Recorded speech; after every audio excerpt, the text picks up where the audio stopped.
Maseret Yuma, traité Yuma, Daf Yud, feuille numéro 10, nous sommes à seconde ligne. Parsaï Manalan de Yefet Katou, les Perses, tous ces tons qui descendent de Yefet, le troisième fils de Noach. Dirti parce qu'il est écrit, verset dans la Genèse. Bene Yefet, les fils de Yefet, Gomer, ou Magog, ou Madai, Yavan, Vetuval, Mesher, Vetiras. Les fils de Yefet sont Gomer, Magog, Madai, Yavan, Tuval, Mesher et Tiras. Gomer, c'est Germania. Gomer, c'est la Germanie. Magog, Zukandia. Magog, c'est la Candie, donc l'île de Crète. Madai, Macadonia. Madai, c'est la Macédoine. Yavan, Kemashmao. Yavan, comme son nom l'indique, la Grèce. Tuval, Zebet ou Naiki. Tuval, c'est la Bithynie, une région nord-ouest de la Turquie, d'Asie. Mesher, Zumusia. Mesher, c'est la Mysie, qui est juste à côté de Bithynie. Tiras, Fligeba, Rabbi Simai et Rabbanan. Tiras, c'est une discussion entre Rabbi Simai et les sages. Amrila, Rabbi Simon et Rabbanan. Certains disent Rabbi Simon et les sages. Hanamar Zubeit Taraiki. L'un dit c'est la Thrace, aujourd'hui la Turquie d'Europe. Hanamar Zuparas. L'autre dit c'est la Perse. Tané Rav Yosef rapporte une braïta qui dit Tiras Zuparas. Tiras, c'est la Perse. Safta Verama Vesaftecha, un autre verset concernant les fils de Couche, descendants de Ham, qui étaient Safta, Rama et Saftecha. Tané Rav Yosef dit Safta et Saftecha sont deux régions l'une à côté de l'autre. Sakistan Gavaita et Sakistan Baraita. C'est le Ségestan intérieur et le Ségestan extérieur, donc région en Perse. Ben Khadal et Khadamé à Parsé, entre l'une et l'autre de ces régions, il y avait 100 parsa, environ 400 km. Vekefa Alpha Parsé. Et le périmètre du Ségestan extérieur, qui entourait le Ségestan intérieur, est de 1000 parsa, environ 4000 km. Autre verset dans la Genèse, Vatehi Reshit Mamlarto Bavel, concernant le Nimrod, le roi Nimrod. Le début de son règne, c'était sur Bavel, Ve'erer, Ve'akad, Ve'chalne, et Erer, et Akad, et Chalne. Bavel que Mashma. Bavel, comme son nom l'indique, c'est Babylone. Erer, c'est Orichut. Erer, c'est la ville de Orichut, Uruk en français, ville de Mésopotamie. Ve'achad, c'est Bashkar. Achad, c'est Bashkar. Certains disent Kashkar.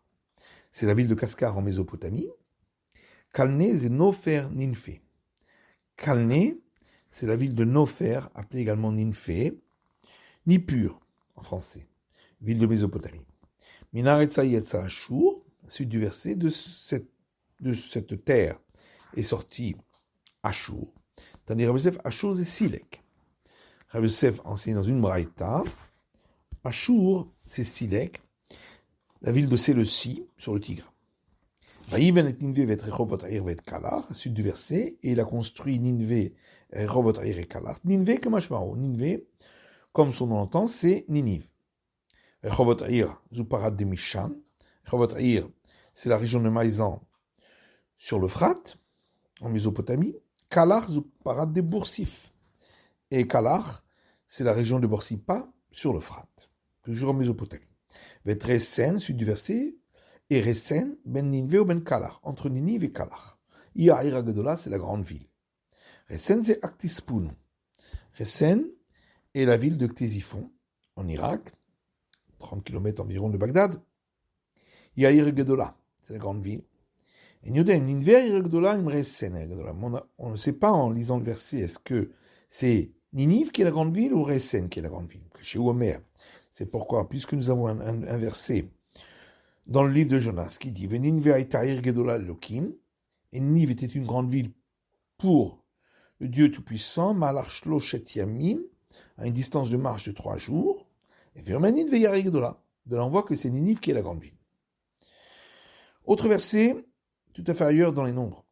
Vesham Achiman Sheshai Vetalmai Yelideh Ha'anak. Et là-bas, la ville de Hébron, il y avait Achimai, Sheshai et Talmai, les fils du géant. Tana Achiman Miyuman Sheba Achim.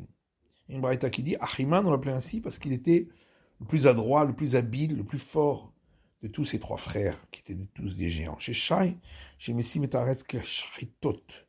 Sheshai, parce que quand il marchait quelque part, il faisait des trous dans la terre comme si c'était des puits. Talmai, Shimessimitaretz, Tlamim, Tlamim. Talmai, parce que lorsqu'il marchait, il faisait des sillons dans le sol. D'avoir autre explication. Achiman bana Anat. Achiman a construit la ville de Anat. Sheshai bana Alouche. Sheshai a construit la ville de Alouche. Talmai bana Talbouche. Et Talmai a construit la ville de Talbouche. Et l'idée à Anak, les fils du géant, mais Anak c'est aussi un collier. Chez Marliki Machama Bekomatan, parce qu'ils étaient tellement grands qu'on avait l'impression que le soleil était suspendu à leur cou comme un collier. Amar Rabbi Shua ben Levi Amar Rebi. Rabbi Shua ben Levi rapporte au nom de Rebi. Atida Romi chez Dipol Biad Paras. Rome finira par tomber entre les mains de la Perse. Chez Neymar, comme il est écrit. Lachen Shimoat Hashem Ashayatz El Edom. C'est pourquoi écoutez les desseins de l'Éternel qu'il a formés contre Edom. Marché Votav Asher Hashava El Yoshvet Teman. Et ses pensées qu'il a ourdies contre les habitants du sud, qui sont également les Idumites, Imlo Ishavum Tse'iratson, n'est-ce pas? Le serment est prêté que les jeunes du petit bétail les feront traîner. Imlo Yashim Alehem Nevehem. Et n'est-ce pas? Le serment a été donné que leurs habitations seront désolées. Rabba Baroula pose une question, mais d'où on voit que ce mot, les jeunes du petit bétail, c'est la Perse. Dire-t-il, parce qu'il est écrit un verset dans Daniel, concernant la vision de Nabuchodonosor, Daniel lui a dit, le bélier que tu as vu, qui porte des cornes, ce sont les rois de Médie et de Perse, donc comparé au petit bétail. Mais Mayavan, peut-être que c'est la Grèce, dit-il, puisqu'il est écrit à la suite du verset, va Tsafir va Assaïr, Melech Yavan, et le jeune chevreau est le roi de la Grèce. Donc, aussi comparé au petit bétail. Isaïk Rav Bar Sourmeki, lorsque Rav Ravia, fils de Sourmeki, est monté en Israël, Amrah Kameh Aoumid Rabadal a posé cette question devant lui, un des sages, Amarle Mandeloyada Perouche et Kraim Motiv Tifta les Rebi. Il lui a dit, quelqu'un qui ne sait pas expliquer les versets va poser des questions contre l'enseignement de Rebi. Maïtzeri Hadson, qu'est-ce que ça veut dire, les jeunes du petit bétail? Zoutra de Ahori, c'est le plus jeune des frères. Des Tané Rav Yosef, comme Rav Yosef a enseigné, Tiras ou Paras. Donc la Braïta dit, Tiras c'est la Perse, et donc c'est le plus jeune des frères. Amar Rav Bachan, Amar Rabbi Yochanan, Shum Rabbi Da Rabbi Lai. Rav Bachana dit au nom de Rabbi Yochanan, au nom de Rabbi Uda, fils de Rabbi Lai. Yatid al-Romi, Shetipol Biad Paras, Rome finira par tomber entre les mains de la Perse. Kalva Chomer, on l'apprend par une déduction a fortiori. Yuma Migdash Rishon Shemenahu Bene Shem. Si déjà le premier temple, qui a été construit par les fils de Shem, donc le roi Salomon. Vechivu Kazdim, et ce sont les Chaldéens qui l'ont détruit. Naflu Kazdim Biad Parsim, et en fin de compte, les Chaldéens sont tombés entre les mains des Perses. Migdash Sheni Shemenahu Parsim. Le second temple qui a été construit par les Perses, puisque c'est eux qui ont donné l'autorisation de construire, le Chivou Romuyim, et ce sont les Romains qui l'ont détruit, et dans le Chiplu Romuyim Bel Parsim, à plus forte raison que les Romains tomberont entre les mains des Perses. Amara Vadida Parash et Tipol Biel Romi. Rav dit, lui, la Perse finira par tomber entre les mains de Rome. Ambrou les Rav Kana, Ravasi les Rav. Rav Kana et Ravasi, on dit à Rav, mais nous y est c'est touré. Comment c'est possible que ceux qui ont construit le temple, le second temple, vont tomber entre les mains de ceux qui l'ont détruit? Amaleu In, il leur a dit oui, effectivement. Xerat Melechi, c'est un décret du roi, du Saint Bénésotim. Ikadamre, certains disent, Amaleu, il leur a dit, Inhunami Akasatre Beknishta. Eux aussi, ils ont détruit des synagogues, des Perses. Tanya Namiachi, il y a une raïta qui dit également la même chose. Atida Parashitipol Biadromi, la Perse finira par tomber entre les mains de Rome. Premièrement parce qu'ils ont détruit des synagogues.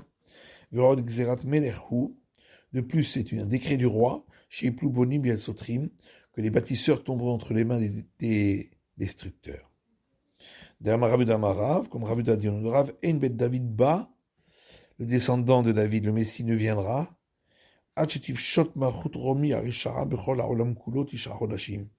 Qu'après que l'empire impie de Rome sera étendu sur tout le monde entier pendant 9 mois. Chez Neymar, comme il est dit, un verset dans la prophétie de Micha. C'est pourquoi il les donnera jusqu'au moment de la fin de la période où vient l'accouchement, donc au bout de 9 mois. Et alors, le restant de ses frères reviendront avec les fils d'Israël. Tanou Rabanan. Nos sages ont enseigné dans une braïta. Toutes les pièces qui se trouvaient dans le temple, Loayulaem Mezouza, n'avaient pas de mezouza à leur porte. Sauf la pièce des administrateurs chez Yababed Dira, les Kohen Gadol. Parce qu'il y avait là une habitation pour le grand prêtre.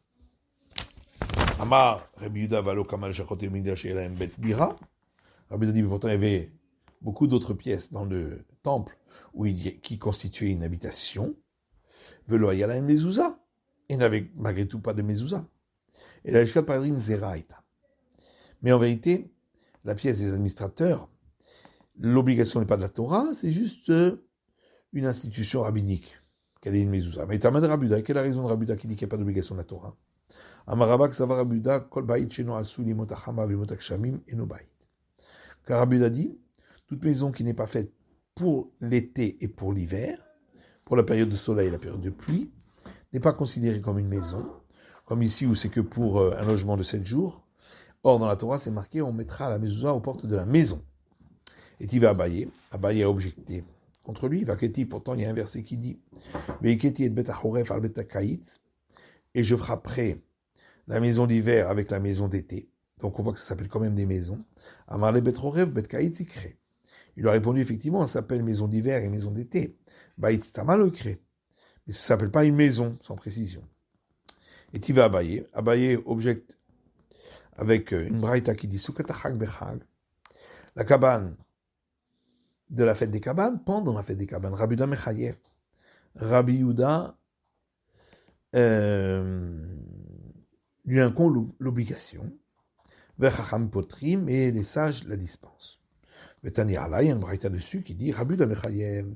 Rabbi Yuda incombe l'obligation du Haïrouv, lorsque cette cabane se trouve dans une cour, pour pouvoir porter dans cette cour le Shabbat. Ou Mezouza, également l'obligation de poser une mezouza à la porte. Ou Maaser, et l'obligation de prélever les dîmes, puisqu'on prélève les dîmes de par la Torah que lorsque c'est entré dans une maison.